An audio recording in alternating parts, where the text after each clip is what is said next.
नमस्कार दर्शकों, इस वीडियो लेक्चर सीरीज में आपका स्वागत है। आज हम कक्षा 11 व्यावसायिक विषय योग प्रशिक्षक की इकाई 5 प्रारंभिक योग सत्र भाग 1 के सत्र 3 भाग 1 योग आसन के अंतर्गत खड़े होकर किए जाने वाले आसनों के विषय पर बातचीत करेंगे और उन आसनों को करने की विधि, लाभ व सावधानियों के विषय में जानेंगे।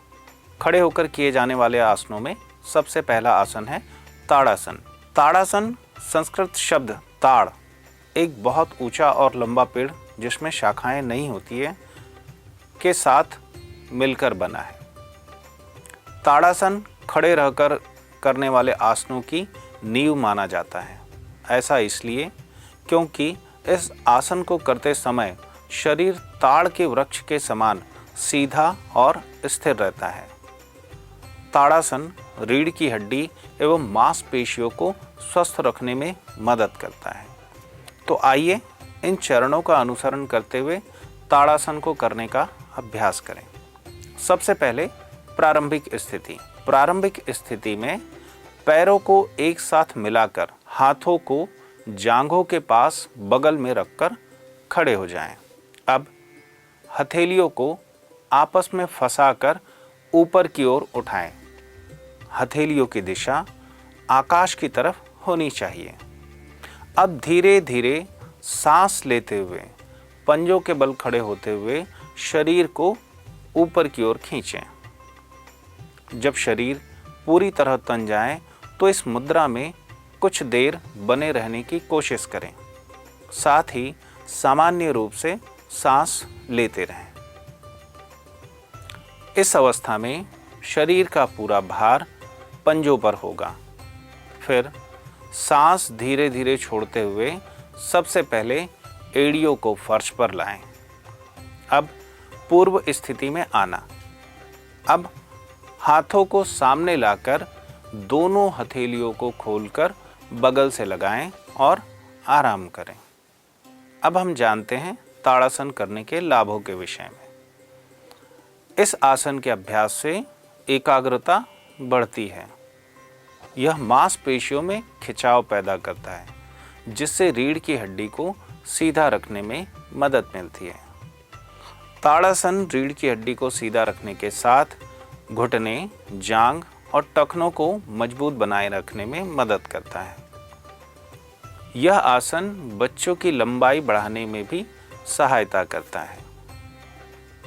अब हम चर्चा करेंगे ताड़ासन में रखी जाने वाली सावधानियों के विषय में। ताड़ासन में सावधानियाँ। अगर इनमें से कोई परेशानी आपको है तो ताड़ासन का अभ्यास बिल्कुल भी न करें।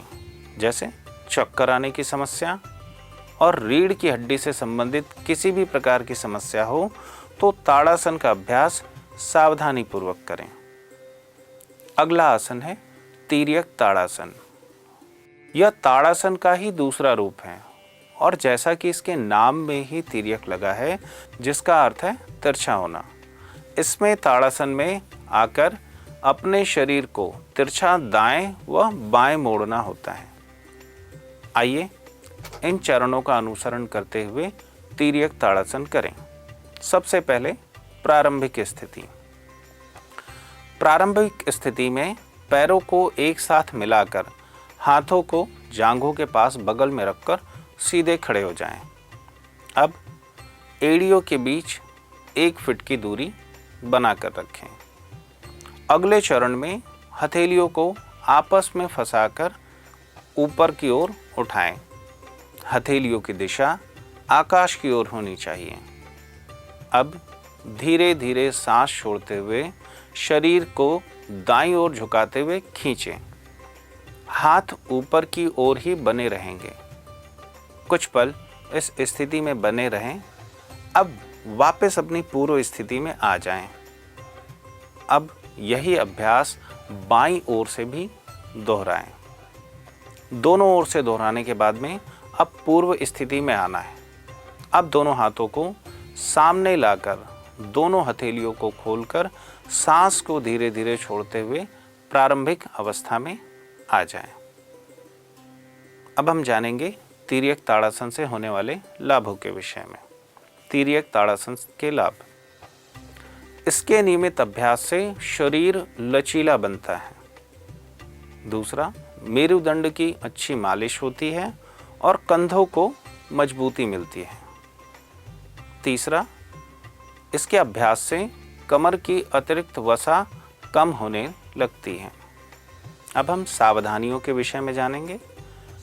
यदि आपको चक्कर आने की समस्या है या उल्टी हो रही हो तो इस आसन का अभ्यास बिल्कुल भी न करें। अगला आसन है त्रिकोण आसन। त्रिकोण आसन खड़े होकर करने वाला एक महत्वपूर्ण आसन है। त्रिकोण का अर्थ होता है त्रिभुज। इसका मतलब हुआ कि इस आसन में शरीर त्रिकोण की आकृति का हो जाता है, इसीलिए इस आसन का नाम त्रिकोण आसन रखा गया है। आइए अब इन चरणों का अनुसरण करते हुए हम त्रिकोण आसन करेंगे। सबसे पहले प्रारंभिक स्थिति। प्रारंभिक स्थिति में पैरों को एक साथ मिलाकर हाथों को जांघों के बगल में रखकर सीधे खड़े हो जाएं। चरण 1 में अब दोनों पैरों के बीच में कम से कम 3 फीट की दूरी बनाएं। श्वास लेते हुए दोनों भुजाओं को दोनों ओर फैलाएं और कंधे की सीध में लेकर आएं। अब धीरे धीरे श्वास बाहर करते हुए दाहिने पांव को समानांतर करते हुए कमर से दाहिनी तरफ झुकें। जहां पैर को स्पर्श कर सकते हैं वहां स्पर्श करें। बाईं हथेली को आकाश की ओर रखें और बाजू सीधी रखें। इस दौरान दाईं हथेली की ओर देखें। इस अवस्था में 2 या 3 सेकंड रुकने के दौरान श्वास को भी रोक कर रखें। अब श्वास छोड़ते हुए धीरे धीरे शरीर को सीधा करें। फिर श्वास भरते हुए पहले वाली स्थिति में खड़े हो जाएं और यही प्रक्रिया दूसरी तरफ से भी करें। अब पूर्व स्थिति में आना। वापस आने के लिए अब धड़ को सीधा करें। भुजाओं को कंधों की सीध में लाएं और श्वास छोड़ते हुए भुजाएं नीचे करें और हाथों को जांघों की बगल में ले आएं। दोनों पैरों को एक साथ मिला लें। इस आसन में रखी जाने वाली सावधानियां कौन कौन सी है? त्रिकोण आसन में सावधानियां। पहला, बहुत अधिक कमर दर्द, स्लिप डिस्क होने पर इस आसन का अभ्यास बिल्कुल नहीं करना चाहिए। दूसरा, उच्च रक्तचाप में इसको सावधानी पूर्वक करना चाहिए। तीसरा, यदि चक्कर आ रहा हो तो इस आसन का अभ्यास बिल्कुल नहीं करना चाहिए। चौथा, गर्दन और पीठ में अधिक दर्द होने पर इस अभ्यास को न करें। अगला है, माइग्रेन की स्थिति में भी इस आसन का अभ्यास बिल्कुल नहीं करना चाहिए। अब हम जानेंगे त्रिकोण आसन से होने वाले लाभों के विषय में। त्रिकोण आसन के लाभ। यह आसन करने से गर्दन, पीठ, कमर और पैर के स्नायु मजबूत होते हैं। शरीर का संतुलन ठीक होता है। तीसरा, पाचन प्रणाली ठीक होती है तथा एसिडिटी से छुटकारा मिलता है। इस आसन का अभ्यास शरीर को सुडौल, मजबूत और लचीला बनाता है। अगला आसन है कटी चक्रासन। जैसा नाम से ही प्रतीत होता है, कटी यानी कमर, चक्र यानी घुमाव और आसन यानी मुद्रा। इस आसन में कमर के भाग को घुमाया जाता है, इसलिए इसे कटी चक्रासन कहते हैं। आइए इन चरणों का अनुसरण करते हुए कटी चक्रासन का अभ्यास करें। सबसे पहले प्रारंभिक स्थिति। प्रारंभिक स्थिति में पैरों को एक साथ मिलाकर हाथों को जांघों के बगल में रखकर सीधे खड़े हो जाएं। अब पैरों को एक दूसरे से 12 इंच की दूरी रखते हुए आसन पर खड़े हो जाएं। अब बाहों को छाती के समांतर फैलाएं कि हथेलियां बाहर की ओर हों। सांस भरें और सांस छोड़ते हुए बाहों को धीरे धीरे शरीर की दाईं ओर ले जाएं। अब शरीर को दाईं ओर घुमाएं शरीर को कमर से मोड़िए और बाहों को यथासंभव पीछे की ओर ले जाने का प्रयास करें। दाईं ओर घुमाते समय दाईं बाह को सीधा रखना चाहिए और बाईं बाह मुड़नी चाहिए। जब अच्छी तरह घूम जाते हैं तो इस स्थिति को बनाए रखें। फिर सांस लेते हुए बीच में आए यही प्रक्रिया दूसरी ओर से भी दोहराएं। पूर्व स्थिति में आना। अब हाथों को वापस नीचे लाते हुए पैरों को वापस पूर्व स्थिति में ले आएं। अब हम बात करेंगे कटी चक्रासन के लाभों के विषय में। कटी चक्रासन के कुछ महत्वपूर्ण लाभ इस प्रकार हैं। पहला है, इसका अभ्यास कमर की अतिरिक्त चर्बी को घटाता है व कमर को मजबूती प्रदान करता है। दूसरा, इस आसन के अभ्यास से कंधे, गर्दन, बाहें, पेट, पीठ तथा जांघें मजबूत होती है। तीसरा, इस आसन के अभ्यास से कब्ज व पाचन संबंधी रोगों में लाभ होता है। सावधानी, जब कमर दर्द हो तो इस आसन का अभ्यास बिल्कुल न करें। अगला आसन है वृक्षासन।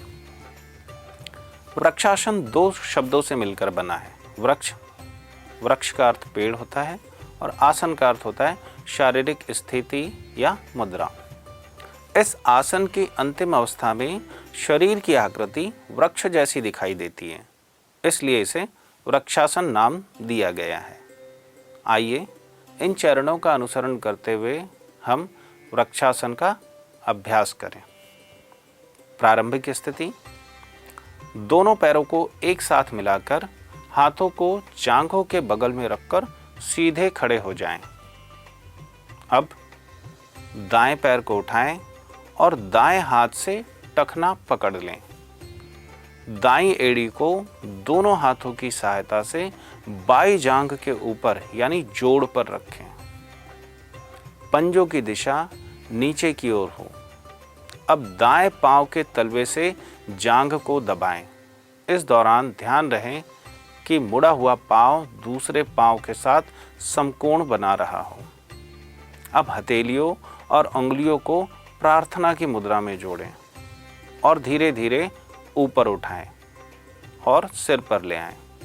अब अपनी दृष्टि को किसी एक बिंदु पर सामने की ओर स्थिर करें और शरीर का संतुलन बनाए रखें। कुछ क्षण यहाँ पर रुकें। अब वापस आने के लिए धीरे धीरे हाथ नीचे ले आएं और मूल अवस्था में लौट आएं। इस प्रकार इस अभ्यास को दूसरी ओर से भी दोहराएं। अब पूर्व स्थिति में आना। अब हाथों को वापस नीचे लाते हुए पैरों को वापस पूर्व स्थिति में ले आएं। अब हम बात करेंगे वृक्षासन से होने वाले लाभों की। वृक्षासन का नियमित अभ्यास पैरों की मांसपेशियों को मजबूत बनाता है। इस आसन के नियमित अभ्यास से रक्त परिसंचरण तंत्र सुधरता है। इस आसन के नियमित अभ्यास से एकाग्रता तथा शरीर में संतुलन बढ़ता है। अब हम बात करेंगे इस आसन में रखी जाने वाली सावधानियों के विषय में। चक्कर आने की स्थिति में इस आसन का अभ्यास बिल्कुल नहीं करना चाहिए। तो बच्चों, आज हमने सीखा खड़े होकर किए जाने वाले आसनों को करने की विधि, लाभ व सावधानियों के विषय में। तो बने रहिए हमारे साथ। आपसे पुनः मुलाकात होगी योग से संबंधित एक नए वीडियो के साथ। धन्यवाद।